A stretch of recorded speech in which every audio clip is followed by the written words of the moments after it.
Well, good morning. Welcome back to the Broadcast Retirement Network. I'm Jeff Snyder. This is BRN AM for Monday, October 2nd, 2023. And our top story today, healthy habits for longevity. And joining me now to discuss this and a lot more, Monique Richard from Nutrition Insight. Monique, it's great to see you. Thanks so much for joining us on the program this morning. Thanks so much for having me. It's a pleasure to be here. Yeah, it's always great to talk to people like yourself. I mean, I think a lot of Americans trying to have a better lifestyle and improved level of health. And the thing that we keep talking about, we're in an aging society. People want to live longer and better. How important is diet to our overall longevity? Yeah, and the key here is better in terms of quality. Some people don't necessarily want to live longer, especially with the way of the world sometimes. But it is about quality. We want to feel good for all the time that we have on this earth. So diet has a huge role in playing with quality and anti-inflammatory things that are going on in the body, prevention of disease, treatment of disease, how we feel, our energy, our mood, physiological, physical, it plays a role in many different ways that help us feel good, have a good quality of life, and do extend our life. Yeah, and one of the things I've talked a lot about in our society is about mental health post-COVID. A lot of mental health, depression, other forces on us. The other thing is inflammation. I think a lot of people maybe don't feel well because of inflammation. How much does diet play in those two, the mental acuity, the mental awareness, but also some of the pains and aches that we feel, like maybe if my knees aren't feeling too well because I rode for an hour? How big is diet on impacting those two aspects of our lives? Yeah, so when we think about the fundamentals, right, the foundational components of what make up a human body and the nutrients that we need to not only survive, but thrive, you think about all the macronutrients, the carbohydrates, the protein, and the fat. But then you think about the micronutrients, so all the vitamins and minerals. And so we need a certain amount of each of those, and we're always finding out more about what affects what. But all of those are interrelated in our cells, in our organs, in our brain, our neurotransmitters. It affects everything. So from our mood, again, to our physical activity. So if we're not meeting those needs on a fundamental basis, then the body is going to start to break down. It's going to start to be deficient in some things, pull other things to make one thing that it needs. And then that's just, a cascade from there. It's just a domino effect. So it can be something simple that you think comes with age, like arthritis. But again, if you're not meeting your protein needs, if you're not meeting vitamin E, essential fats, then possibly that could be attributed to that deficiency. Yeah, and we're going to talk about the Blue Zone diet in the second segment, but I want to kind of tee it up because what we're discussing here, you don't have to break the bank. A lot of Americans, all of us, are facing financial pressures. You go to the supermarket, food is a little bit more expensive, or a lot more expensive in some cases. You go to the gas pump, gasoline, until recently, has been very expensive. What we're describing here, you don't have to break the bank in order to eat a healthy diet. You can nibble around the edges. You can find foods that fit into a better longevity, a better quality of life. That is true. If you have an open mind, an open palate, are willing to try different things, think about things a little bit differently, then absolutely. And we are very sensitive to, there's a wide spectrum that especially Americans are on, from food insecurity to overabundance. And so there's a wide spectrum, but absolutely, we have found ways to get your nutrient needs met in a very inexpensive way. It's just about your willingness, your openness, and your education. Quite honestly, you might be ignorant to some facts that beans are a penny on the dollar, and you might not know how to prepare them or cook them. And so it's no fault of your own, but it's just being, again, open-minded about the possibilities of what does actual nutrition mean for me. Yeah, a really good point. Well, Monique, I need to take a very quick break. When we come back, we're going to talk about the Blue Zone diet, what's it include. And again, we're not trying to break the bank, but we know that you're going to want to stay tuned right here on BRN AM.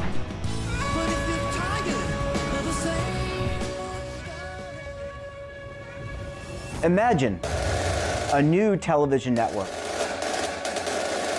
that will make you richer, healthier, and in control of your financial future.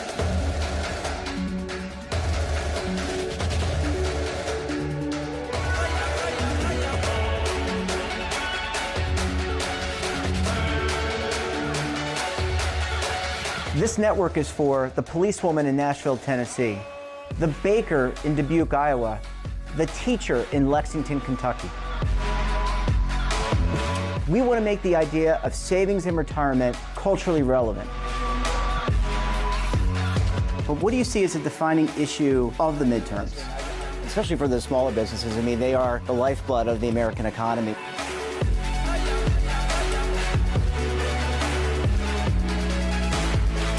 Featuring exclusive interviews, current affairs, and docuseries. 33 years old, you retired early. The philosophy is money only matters if it helps you live a life that you love. But you got to start thinking about retirement as soon as you get in. The Broadcast Retirement Network will drive very high engagement with premium partnerships. So this isn't retirement and savings for your parents or grandparents. This is for all Americans. And we're going to change the way you think about money.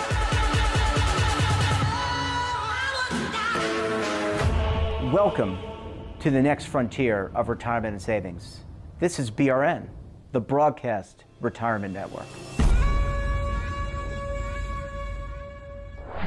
Welcome back. We're joined this morning by Monique Richard of Nutrition Insight. Monique, thanks so much for staying with us for segment number 2 this morning. Absolutely. Thank you. So many Americans, we talked about it in the first segment, so many Americans maybe not necessarily choosing the right foods, and that can lead to inflammation. And we've been reading a lot about ultra-processed foods, maybe not the best thing for you, and even some negative press around aspartame, which is a artificial sweetener. But let's talk about this Blue Zone diet. What is the Blue Zone diet, and how hard is it for me to make the change to the Blue Zone diet? So the Blue Zone diet is really about a lifestyle. It's lots of different factors. I think they have 9 pillars that they've included in their research.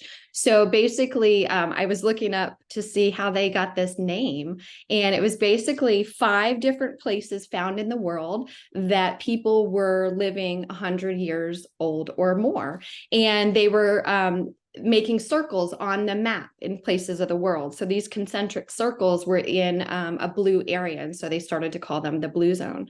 So really, again, it's about these components, these pillars that were very common in a lot of these centenarians. Things like eating more whole foods, eating more vegetables, getting movement in a natural way. So not necessarily hitting the gym, but maybe they're gardening, maybe they're going up a slope to herd cattle. It's also about kind of the quality of their environment. A lot of these places are near bodies of water with fresh fish or agriculture that they can farm. And they have a spiritual practice, or they have a tribe, a community, a purpose in life. And then, of course, the concentration of the quality of the diet. Again, these whole foods, these beans, legumes, lentils, nuts, seeds, occasional alcohol, but typically your wine, again, that has resveratrol and all kinds of good things as well. So the quality is really, really high. And again, these individuals had all of these other components within their lifestyle, because we know it's not just about one thing. Yeah, it's not just about, I like that you mentioned wine. Nothing beats a good red, maybe with a little pasta. But one diet that I often hear about is, the Mediterranean diet. That is a very popular diet. But what we're describing here is whole foods. And getting back to our conversation about breaking the bank, you don't have to break the bank to buy whole foods. You can buy, to your point earlier, nuts. You can buy fruits and vegetables. You can get them in a frozen form that are maybe just as healthy and maybe lock in some of those improper nutrients. Correct. They're often flash frozen, which exactly what you just said, from the garden to whatever container they're putting them to freeze them, they're locking in those nutrients. So the shop the perimeter is no longer something that we tell people to do, because it's just not relevant and it's just not applicable to a lot of our populations. So get inside the store, get to the dried beans, dried lentils, get into the freezer department. And again, this is not diminishing or degrading if you have to get canned. That's all you can afford. That's all you have access to. Getting those vegetables in is going to be more important than having the argument about BPA or sodium. And so again, that spectrum is vast and wide, but as a registered dietitian, we're here to help you and make it more applicable to your lifestyle and again, your willingness. So those whole foods, again, if you have access to a farmer's market, I just did a segment today on apples. Apples are fresh and in season. So it's these little things that we can do. Maybe you can't overhaul your whole kitchen and eat like the Mediterranean diet lifestyle, but maybe you can do these little things like add some chives, some onions, some garlic to whatever you're making tonight for dinner. Yeah, and we're not advocating that you need to uproot your family and go to Greece. Although that would probably be a nice place to live. I heard it's beautiful there, or go somewhere else in that region.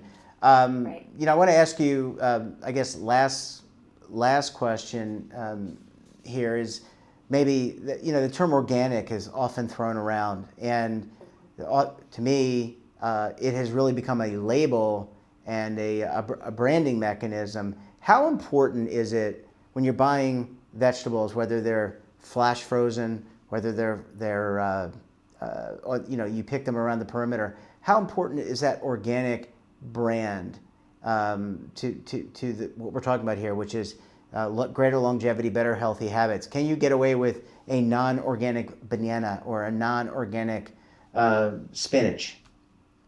That is a loaded question that we would probably need an hour for.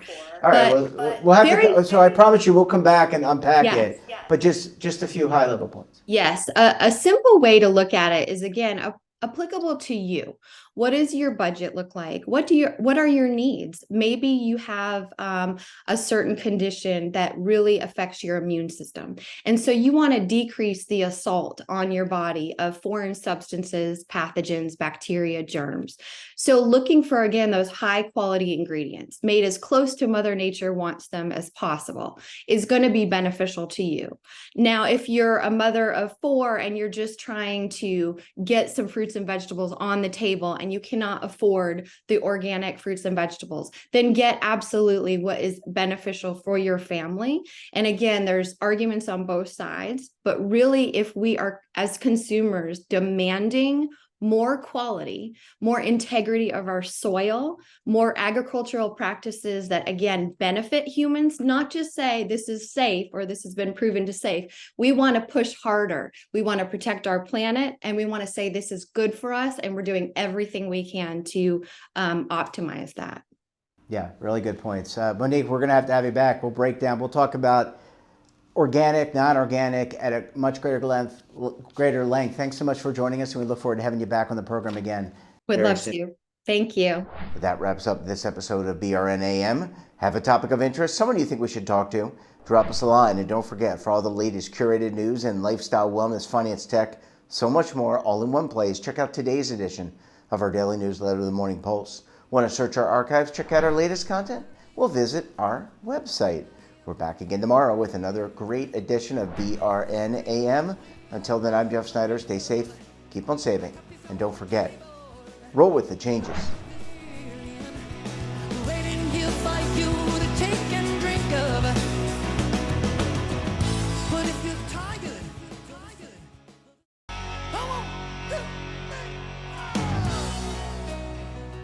Now is your opportunity to co-create content around any topic on the First Lifestyle and Wellness Network. Reach a global audience through our platform and co-own exclusive branded content. All of our programs are available on demand and also as audio-only podcasts, so you can take us on the go. Broadcast Retirement Network, available anytime, anywhere, and on any device.